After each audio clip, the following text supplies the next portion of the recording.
Hey, Dave here from DC On Screen. If you're following us on Facebook, you might have seen us posting artwork that has been sent to fans. This was sent to fans of DC On Screen as part of a promotion. How can you get your own artwork? Simply go over to iTunes or Stitcher and leave us good ratings or reviews. Or, bad ones if you just gotta be a dick. And then email us at dconscreen@gmail.com. Tell us who you want us to draw, who you want to draw it, Dave or Jason, and leave us an address. If you like, you can send us pictures of yourself with the drawing after we send it, and we'll post it to our Facebook page where you can tag yourself. This promotion ends March 31st, by the way, so you have to get those reviews in. Jason, do you have anything else to add? It's a little for a lot, Dave. It's a little for a lot. It is a little for a lot. We try so hard. We need your help. We're asking. Our humble offering. Humble, like pie.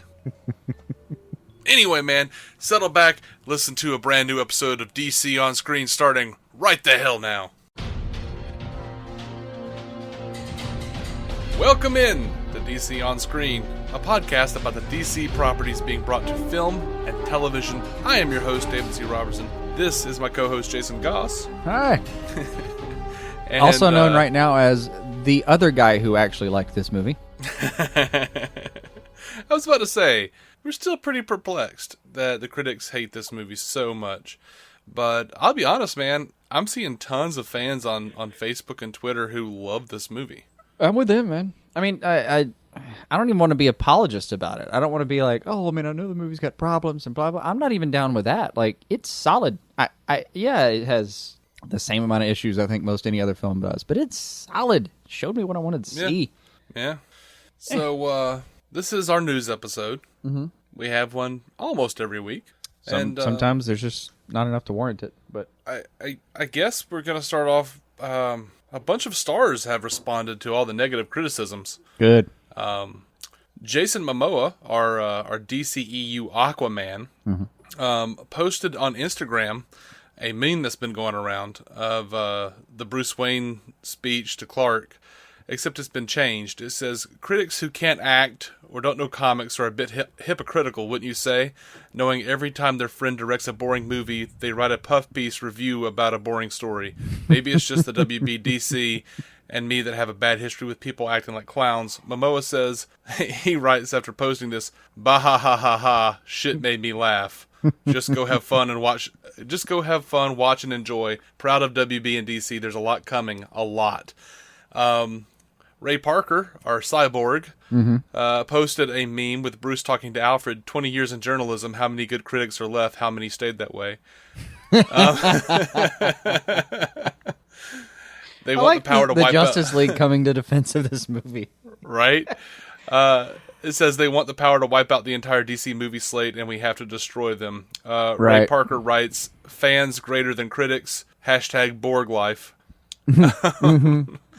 Yeah, your money means a lot more than that 29% Rotten Tomatoes. Mm-hmm. It just does. They don't give one single... it could have a 0% on Rotten Tomatoes. It didn't matter. Yeah. Gal Gadot, Wonder Woman, says, I think the movie's great. I think this movie is huge, massive. I think that Zack did fantastic work bringing Superman's world and Batman's world into one movie and setting the ground for so many more characters to come in the future in such an interesting way. Jesse Eisenberg... Lex Luthor says, I can't read stuff. I don't even watch the movies I'm in. I get very critical. I don't like reading stuff either. I find it very distracting. Then they told him that a lot of the reviews praised his performance specifically, and he says, in that case, I'll read everything and I look forward to seeing the film. That's fair. That is. Amy Adams, Lois Lane, she says, I know that Zack doesn't make the movies, and none of us are making the movies for the critics, so to speak. You can't kind of go into it with that perspective. I know we really hope the fans like it, and so far the reaction's been really positive on that front. Zack Snyder says, I'm a comic book guy, and I made the movie based as much as I could on that aesthetic, and so I don't know how else to do it 100%. So it is what it is, Henry Cavill. I totally dig him and Adam's responses to that too, by the way. Yeah. Cavill said, the interesting thing is that we get the critics who have their personal opinions. And the thing about personal opinions is that they always come from a place. And there's a preconceived idea which you have to get past a critic before you start writing your article or your review, and that affects everything. What's really going to matter, I believe, is what the audience says, because they're the ones who are buying the tickets. They're the ones who want to see more of this kind of story or not. So the audience's voice is loudest, and after this weekend, the audience will at least partly have spoken. Ben Affleck said I agree. Yeah. Now infamously. Yeah, that was part of the what's been darkness, my old friend. Yeah, this hateful Ben Affleck sad video. Yeah, I felt bad for him. I really feel bad for him. I maybe it's just me being kind of defensive of the movie, but I was like, man, this is not funny. And our good friend Brandon laughed his ass off and said, no, it's really funny. No, I laughed. So I just also thought it was a little dickish. But you know, you're a public persona. You got to deal with that. It's part of the game. But still, I just felt bad. I hated it in light of all the other crap that's going on around it. Like I don't want everything to come down so hard on Affleck that he's like, you know what, screw it, I'm not doing the solo Batman movie. Because so help me, I will find each and every one of you people. Well, no, I mean, like, Affleck is all pretty well. Affleck and Gal Gadot are the two things that everyone's like praising about this movie, even the critics. Yeah. Now, one of the interesting things, though, I thought about the Cavill comments, where he says there's a preconceived idea which you have to get past. The guys over at the Suicide Squad cast were talking about this on their Man of Steel review that they did a couple of weeks ago, and then they did their big Batman vs Superman review. You guys should go check that out. They're both very, very interesting. You know, as you guys know, or some of you know, we kind of trashed on Man of Steel, more plot points than actual I don't know, tone or whatever, but I don't mind dark film. A few tone problems, and we had a lot of color problems, and we had a lot of color problems. We had a lot of problems, but it still, I enjoyed the hell out of it. Yeah. But there was still a lot, like when you left the theater, you're going, all right, okay, hold on now. Some of this, and actually, some of this didn't hold up. The Squadcast guys were saying, you know, every time you watch Man of Steel, you like it more. And I wrote them back on Twitter. I was like, no, you know what? I actually agree with that. Like, I got sucked into watching. I watched about 30 minutes of Man of Steel the other night without meaning to. Right. So, you know, every movie, you know, there are very few movies out there that I have no problems with. I mean, that's got to be like Citizen Kane and the Blues Brothers for me. I mean, it's a short list.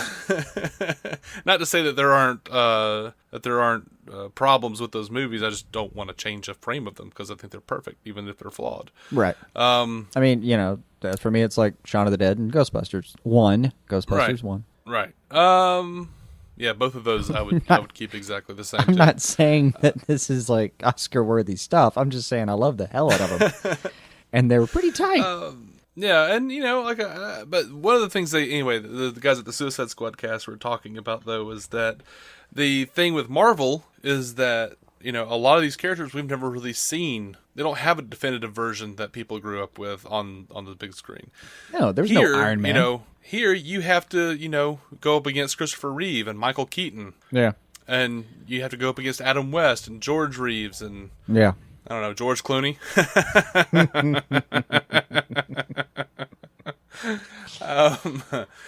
But you have to look at, you know, like Batman the Animated Series and that respective universe is my all-time favorite. I like that better than the comics, better than the source material itself. It added spokes to the comics, to the wheel of that comic, as Kevin Smith says. Yeah. So Dini had kind of a minus touch, man. I mean, he did. So, you know, that's kind of hard to compete with.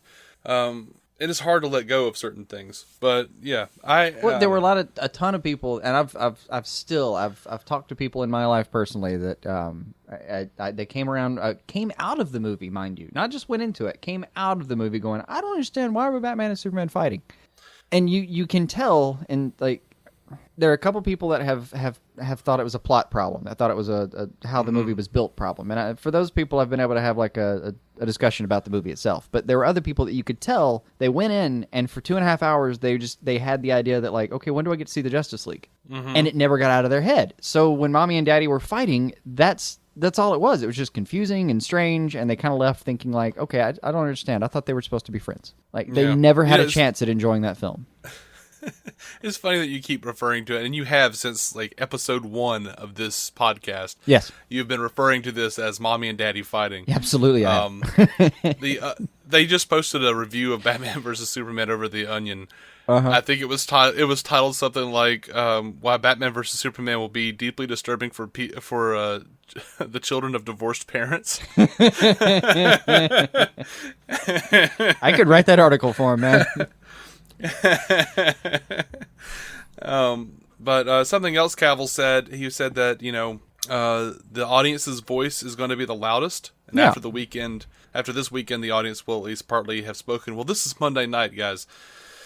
The audience has spoken, I think. What has it garnered? 166 million. Oh man, we felt really good that it would break 150, but 166 it's nice. That was as of March 27th. Worldwide, 420 million. Now, these are rough numbers. I mean, but yeah, it's number 4 in worldwide openings. Number 1 comic book. I mean, what do you want? This movie could not gross another $1 and it'd get a sequel. Yeah, it's already made enough. Let me put it this way: they've got enough money right now that they can already make most of the Justice League. Now it'll probably cost them another $100 million to make Justice League, but without going in the red at all, they're fine. Yeah, and I'll say this as well: if you want to kind of push home and just spend way too much money on Batman vs Superman: Dawn of Justice. Mm-hmm. This week, after you've already seen it in the theater, whichever version of it you saw in the theater, Batman vs Superman: Dawn of Justice is now available for pre-order on Blu-ray. Nice. If you want to $35.99. really vote with your dollar. And then there are the special editions with the statues. There's one of Batman, one of Superman. You have to choose or buy both, but each one is $130. Nice. So they're both available it's all available for pre-order on Amazon right now. You can go grab it or pre-order it. July 16th is when that comes out. I've already pre-ordered it. Not the statue versions, because that's just ridiculous. That's more than you got. But the rest of that. God, man. By the way, that puts them. I just looked at Box Office Mojo. You realize that puts them at number 7 all time. For what? Opening weekends. Yeah. That's heavy shit, man. I think it was number 4. Box Office Mojo at least is telling me it's number 7 for opening weekend. Oh, but okay. Figures will vary slightly here and there. Like they're saying 166 million. Right. Good God. So just in case anyone wanted to know, of the 120 reviews on Amazon, it has 4.4 out of 5 stars. So. Yeah.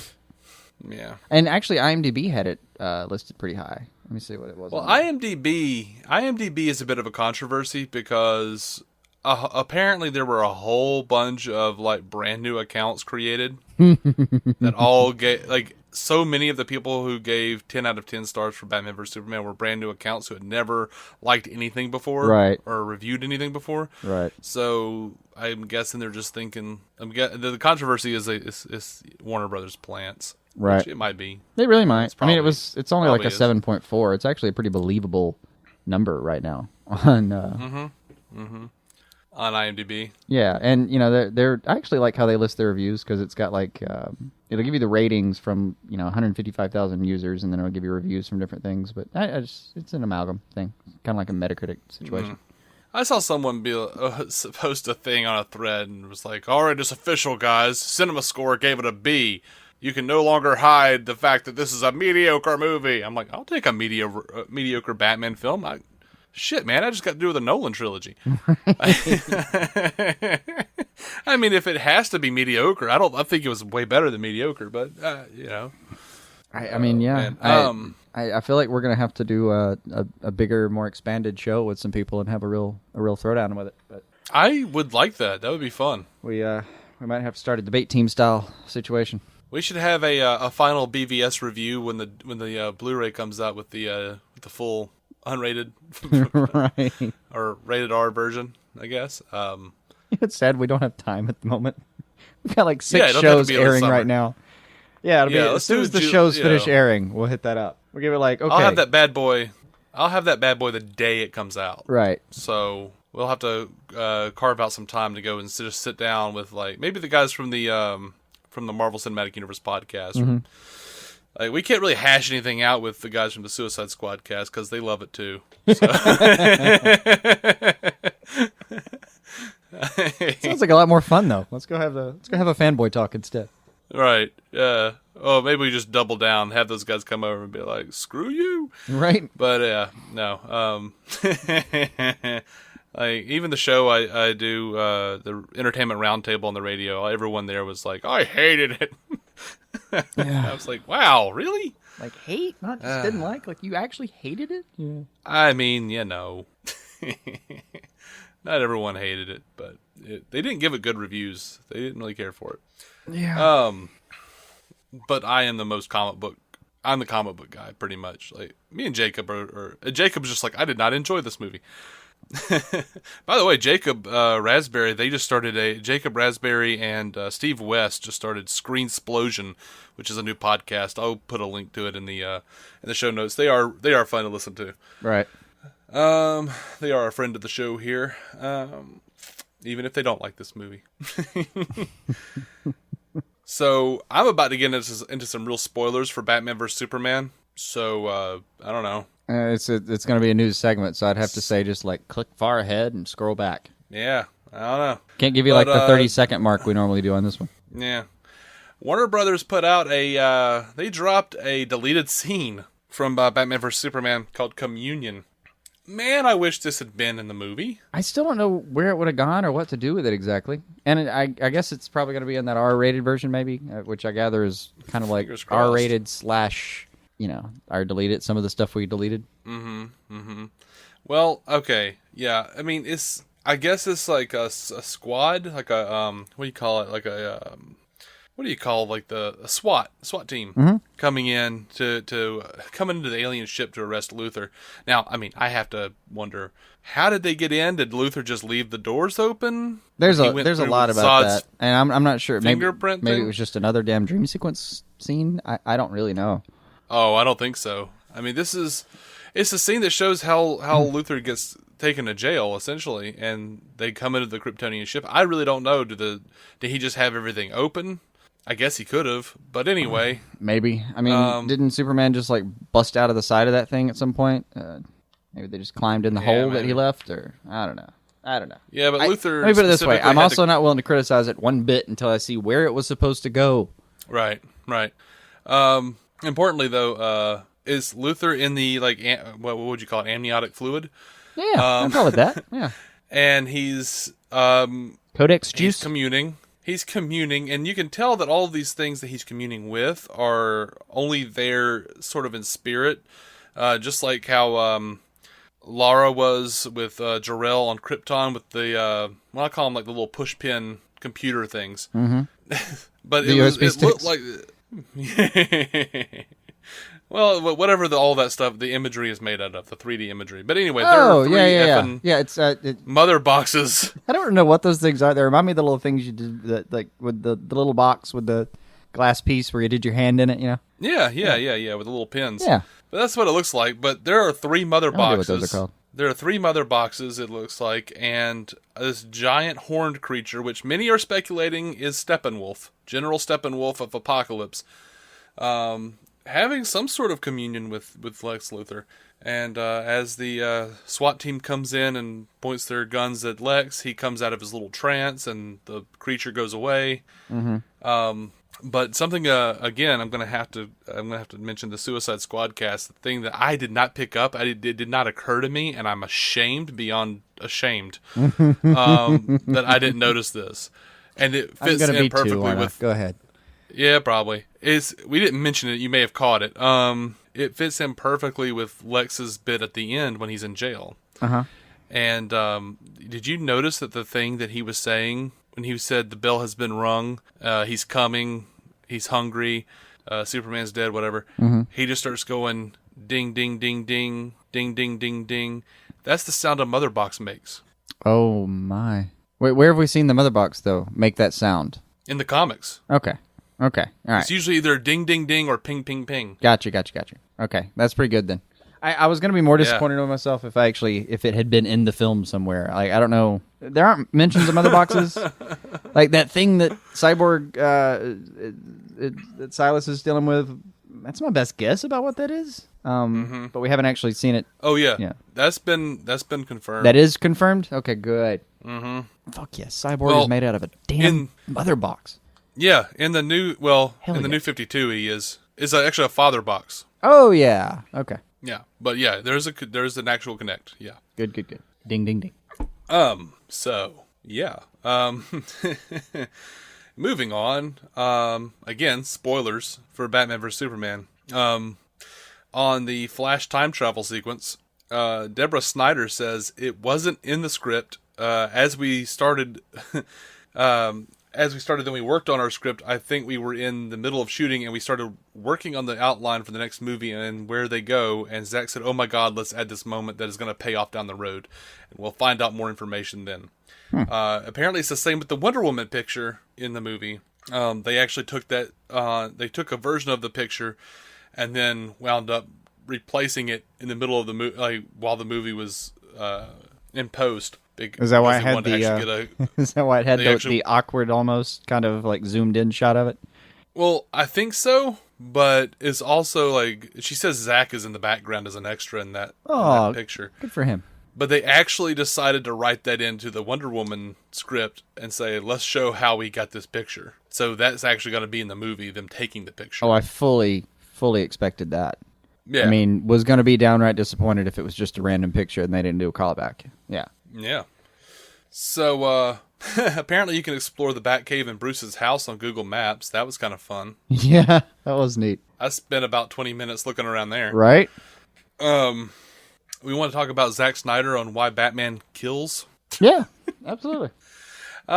Well, he says, I tried to do it in a technical way. There's a great YouTube video that shows all the kills in the Christopher Nolan movies, even though we would perceive them as movies where he doesn't kill anyone. Right. I think there's not even that. Kills. They specifically say within the context of those films, they know your rule. They know, it's a whole thing. Yeah. It's clearly stated. And then he clearly does it. He says, I think there's 43 potential kills that Batman does. Also, it goes back and includes even the Tim Burton Batman movies where this reputation as a guy that doesn't kill comes from. Yeah. He's like, so I tried to do it by proxy. Shoot the car they're in, the car blows up, or the grenade would go off in the guy's hand, or when he shoots the tank and the guy pretty much lights the tank and himself. Right. I perceive it as him not killing directly, but if the bad guys are associated with the thing that happens to blow up, he would say that's not really his problem. They put themselves in that situation. Not his fault that's where the batarang flew. Sorry. He says a little more like manslaughter than murder. Yeah, that's actually about right though.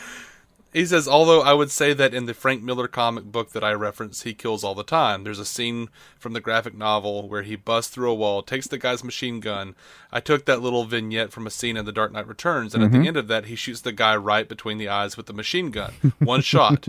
Of course, I went to the gas tank, and all of the guys I worked with were like, you've got to shoot him in the head, because they're all comic book dorks. And I was like, I'm not going to be the guy who does that. Nope, I'm taking enough chances. I'm going to leave that for somebody else. So speaking of characters and death, Zack Snyder is talking about why he killed Jimmy Olsen.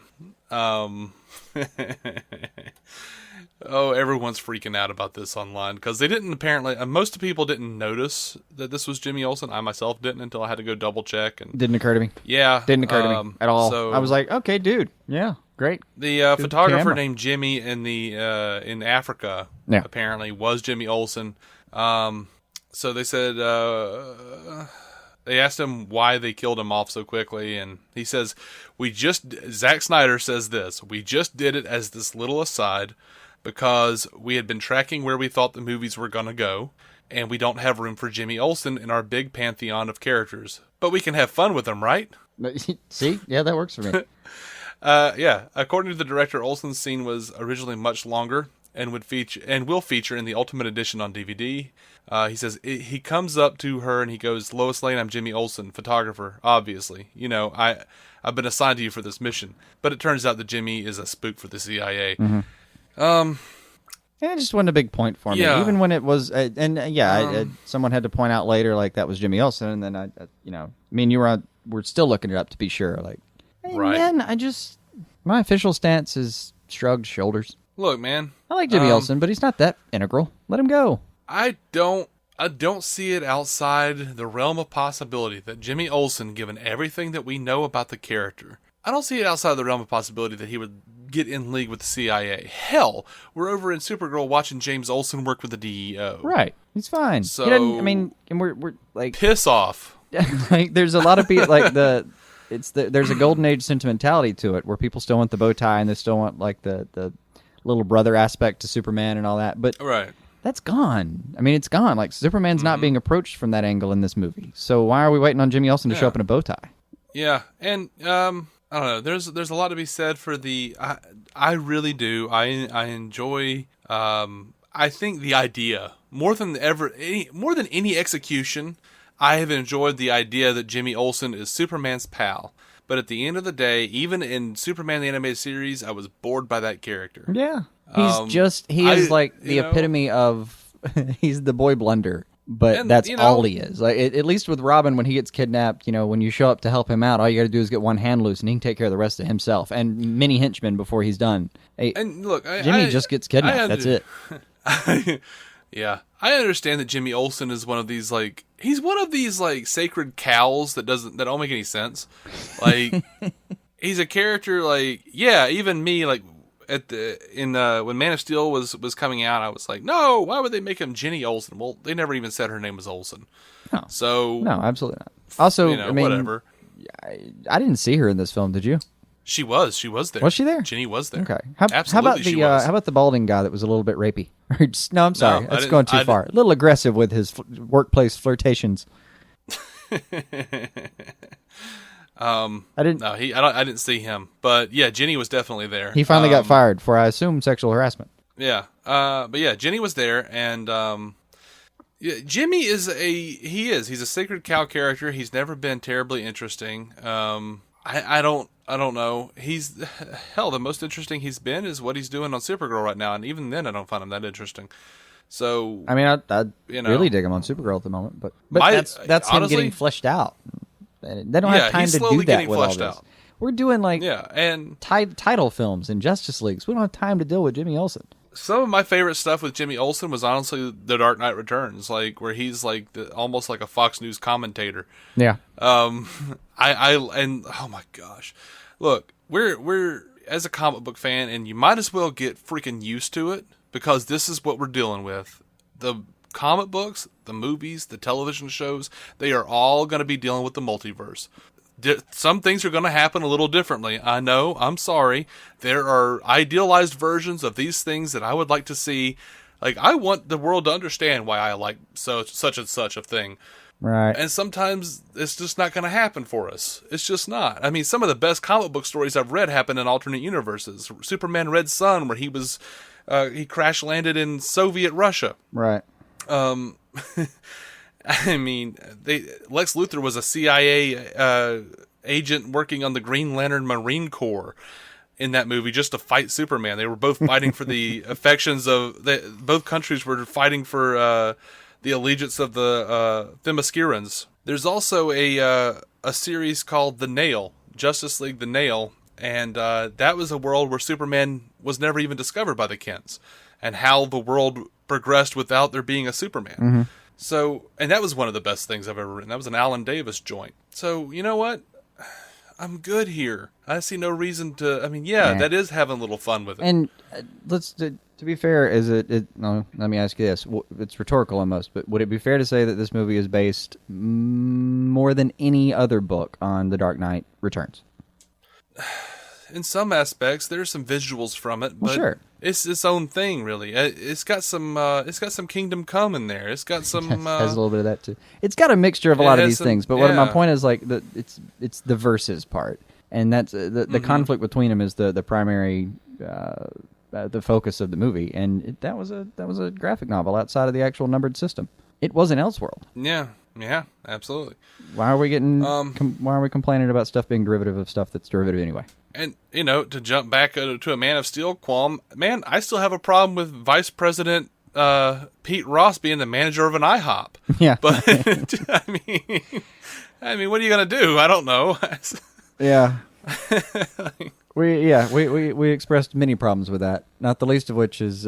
But you know what? In the current comic books, Lois Lane outed Clark as being Superman. Yeah. Like shit changes, guys. Yeah. Come on. I mean, hell, he's been borderline powerless for a minute now in the current line. Like, it's getting weird out there. Yeah, for a while he was. So anyway, so moving on. Someone asked Michael Shannon who he was rooting for, Batman or Superman. And he said Doomsday. And Michael Shannon said this: "I'm so utterly unconcerned with the outcome of that fight. So profoundly, utterly unconcerned. I can't even come up with a fake answer. I guess I have to root for Superman because he killed me. So I would hope that he would continue his killing spree and become like a serial killer Superman. That's a new take on Superman. We'd all be in a heap of trouble if Superman was a serial killer. He could just wipe us all out. Yeah. But then he'd be lonely." Yeah. And the interviewer responded, "Isn't he lonely already?" To which Shannon expertly rejoined, "Well, we're all lonely." That was an article over at Vulture. Right. So yeah, they've released a picture of of Gal Gadot as Wonder Woman on Themyscira with Connie Nielsen as Queen Hippolyta and her two military aunts. They've got Robin Wright as General Antiope and Menelippe, however you say that. I guess we'll find out when the movie comes out. Yeah, I can't. How they choose to say it. I can't take a great guess at a lot of the names on Themyscira, man. Yeah, it looks pretty badass, though. It looks like exactly what I always thought would be a good call for a Wonder Woman movie, which was a little bit of 300 with Wonder Woman. That's kind of what it looks like. Well, you got the right director. I mean, if you already had Snyder like working on this product, man, just let him go. Yeah. Well, I mean, Patty Jenkins is the director. No, I know. Just like Snyder was already in the stable. I mean, just ask him for some advice on a couple of 300 related things and do your thing, lady. Oh yeah. I mean, Snyder's producing, so I'm assuming it's just gonna be. I just assume he's pretty much the onboard consultant for anything that. I mean, it's basically at this point his universe that we're working through. So yeah. James Wan, the director of Aquaman, says, "The kind of filmmaker that I am, even my darker horror films are still very fun, and I think that's important for me in the kinds of films I make.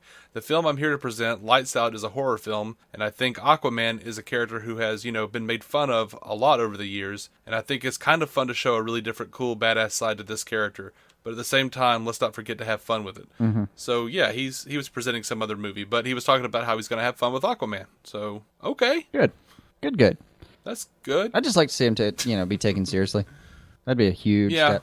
I mean, he's generally such a joke that even in Entourage, like that was a giant joke inside the series of Entourage.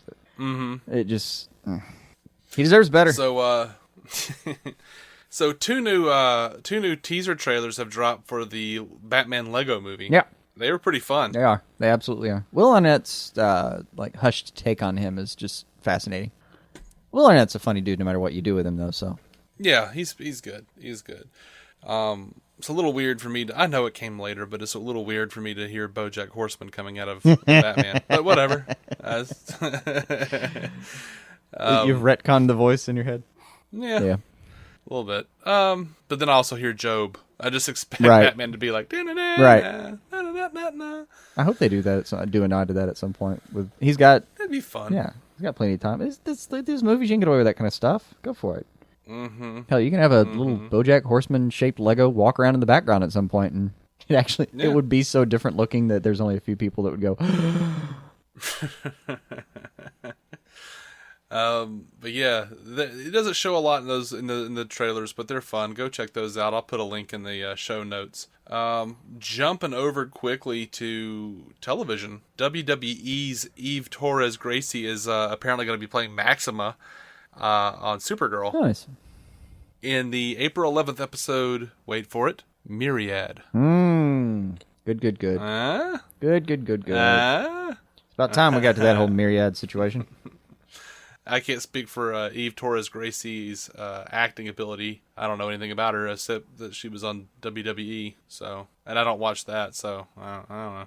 But she looks big and muscular, like she would want to date and or marry Superman and make him the ruler of her Earth alongside of her. But whatever. Mm-hmm. Not Earth, planet, whatever. And apparently they've said that Linda Carter is going to be on Supergirl, but next year if they get renewed, which they haven't officially been renewed. They haven't. And apparently they got left off the renewal list, which made everyone gasp. CBS has always done that, though. Yeah. CBS always renews their oldest shows first. Yeah. In their early renewals, and they'll come back and do others. Man, so. I am just 212% sure this show's coming back.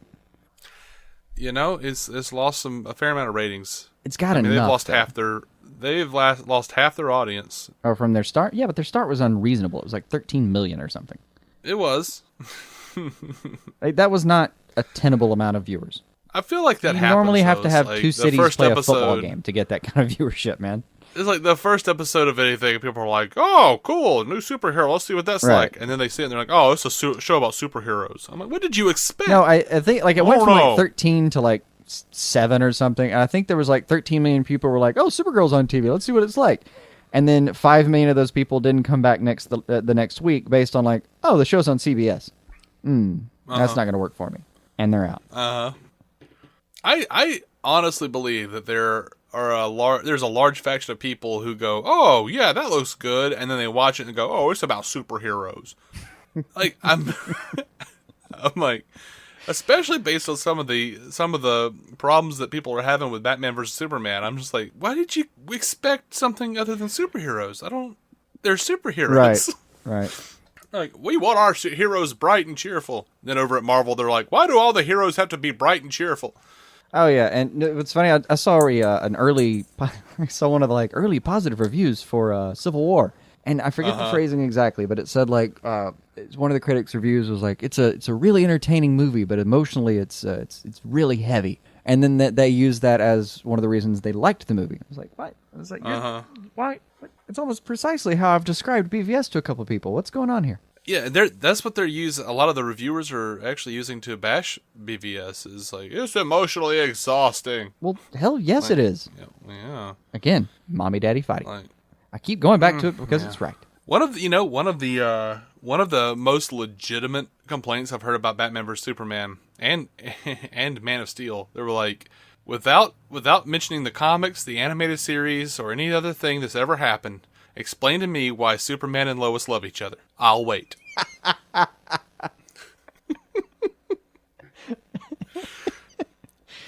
I'm gonna say because they have similar interests, haven't pissed each other off yet, and they're both unreasonably attractive, and that's enough in some ways. Yeah.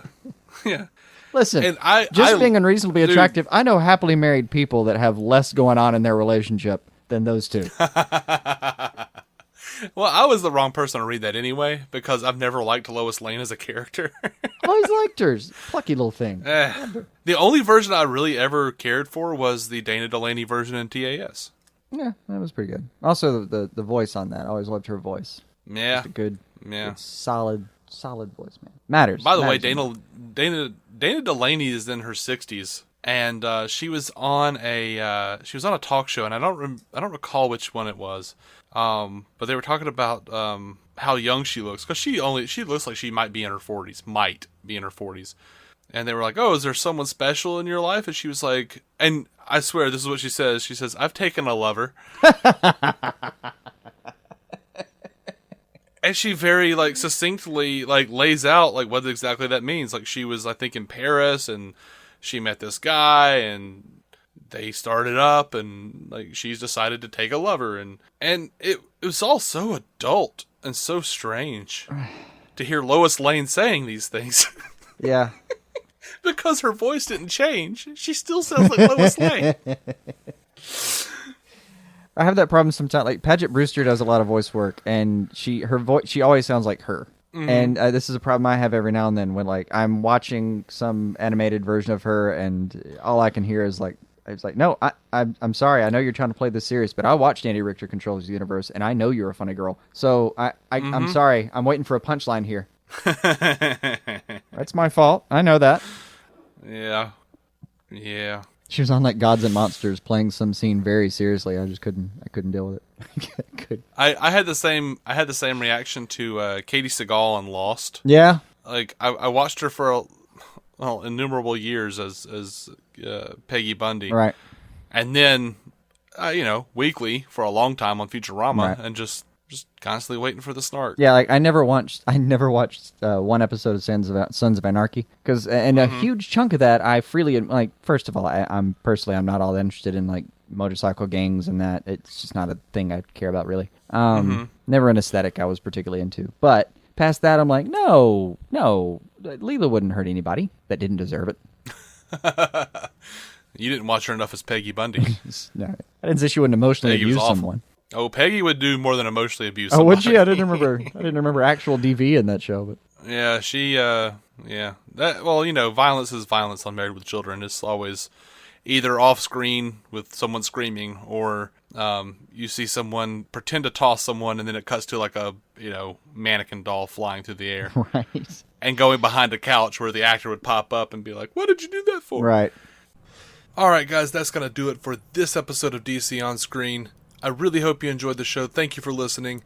You can find every episode at DCOnScreen.com. You can find us on iTunes. You can find us on Stitcher. Do remember to go ahead and give us those reviews on iTunes and Stitcher, and send us a message, because our promotion for the artwork ends on March 31st. Go check out our friends, Matt Carroll and Jeff Randall, the Marvel Cinematic Universe podcast, MCUcast.com. We are a proud member of the Giant Size Team Up Network, GiantSizeTeamUp.com. And hell, while you're at it, go check out our friends at the Suicide Squad cast. Those cats are cool guys. Until next time, guys, keep some DC on your screen.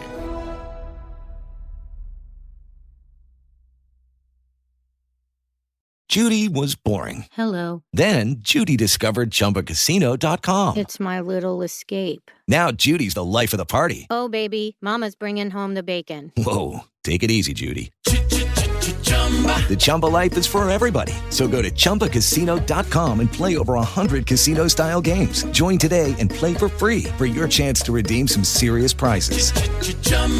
ChumbaCasino.com. No purchase necessary. Void where prohibited by law. 18+ terms and conditions apply. See website for details.